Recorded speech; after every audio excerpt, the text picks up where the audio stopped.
छत्रगुण तुकाराम फड, मौजे कावळवाडी, तालुका अहमदपूर, जिल्हा लातूर येथील रेशीम शेतकरी आहेत.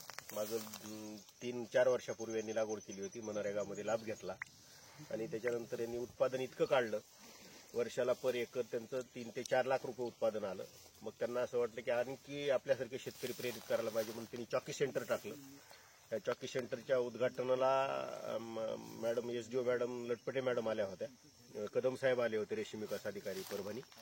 आणि इथून पुढे जे काही शेतकऱ्यांनी चॉकी नेली त्याच्यामुळे शेतकऱ्यांच्या बॅचला सुद्धा पैकीच्या पैकी ॲव्हरेज आलं. म्हणून त्यानिमित्त आज आम्ही हा सत्काराचा कार्यक्रम इथं आयोजित केला होता. त्याच्या बागेला भेट दिली. असे डोंगराळ जमीन आहे, एकदम खडक आहे, लालसर माती आहे, गोटे आहेत. तर अशा डोंगराच्या कपारीत सुद्धा यांनी अशी गार्डन मेंटेन केलेली आहे. त्याच्यामध्ये त्याचं अभिनंदन करण्यासाठी आम्ही आलो. त्याच्या कुटुंबामध्ये 3 भावाचं कुटुंब आहे. तर तुम्ही सांगा आता तुम्ही कसं कसं उद्योग करता, हे काय करता? या तुम्ही या आता. आपण म्हणजे सुरुवात कशी केली? अगोदर आम्ही दुसरं पीक घेत होतो, सोयाबीन, तूर, शेंग, भुईमूग. तूर निघाली की शेंग घ्यायची. हे डोंगर भाग असल्यामुळं हरणाचा, डुकराचा जास्त त्रास व्हायचा ना, वारंवार जास्त त्रास व्हायचा. मग ह्याच्यापासून काहीतरी आपण ह्या पारंपरिक पासून काहीतरी साईड देऊन काहीतरी वळलं पाहिजे, कुठेतरी दुसरीकडे उत्पन्न कसं निघेल हे असे आम्ही अपेक्षा करत होतो.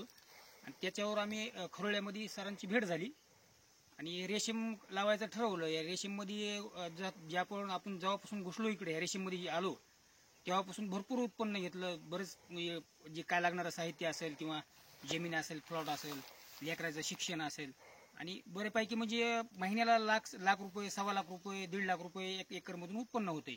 आणि चांगलं आहे त्याच्यामध्ये. आता लागवड किती आहे आपली? 5 एकर आहे. 5 एकर. हो, 5 एकर लागवड केलेली आहे. आणि हलक्या रानामध्ये एकदम असा नंबर 1 क्वालिटीचा पाला आहे. फक्त त्याला आपण दुसरा खत घालत नाही, काही नाही, फक्त शेणखत. आणि जोडधंदा म्हणलं तर रेशीम शेतीविषयी शेतकऱ्याला पर्यायच नाही दुसरा. एकदम आपल्या रानाच्या क्वालिटी बद्दल जर म्हणलं, डोंगर भाग जर म्हणलं तर रेशीम शेतीकडेच वळायला पाहिजे प्रत्येकाने. परिसरातल्या शेतकऱ्याला काय आवाहन करणार आता तुम्ही? मी हेच जिथं जाईल, समजा चॉकी वाटपला घेऊन गेलो किंवा असं सहज जरी गेलो तर, मार्गदर्शनाला गेलो तर मी पूर्णपणे सांगतो की त्यांना की कमी खर्चात जास्त उत्पन्न, कमी पाण्यावर, आणि जे निघणार आहे ते फक्त रेशीम शेतीच आहे. एकदम कमी पाण्यावर आणि एकदम कमी खर्चामध्ये नंबर 1 ला राहील ते रेशीम शेतीच राहणार आहे.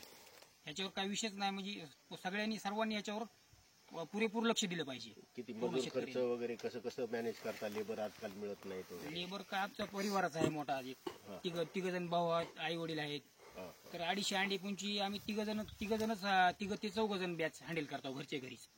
जर आपल्याला लेबर लावायचे म्हणलं तर 1-2 लेबर जरी बाहेरून घेतले, कुणाचं लेबरसाठी कुणाची बी समक्ष आहेत प्रत्येकाची, घरची एक जोडी असली आणि हिचं रेशीम तुती म्हणजे तू आणि ती दोघांची साथ असलीच पाहिजे. आणि त्याच्यामध्ये 2 माणसं जर दुसरे झाले तर 100% आपण जे पाहिजे ते मिळू शकतं. ह्याच्यात चॉकी वगैरे तुमच्या घरच्या घरीच हँडल करतो आम्ही सगळी चॉकी आणि शेडवरली बॅच.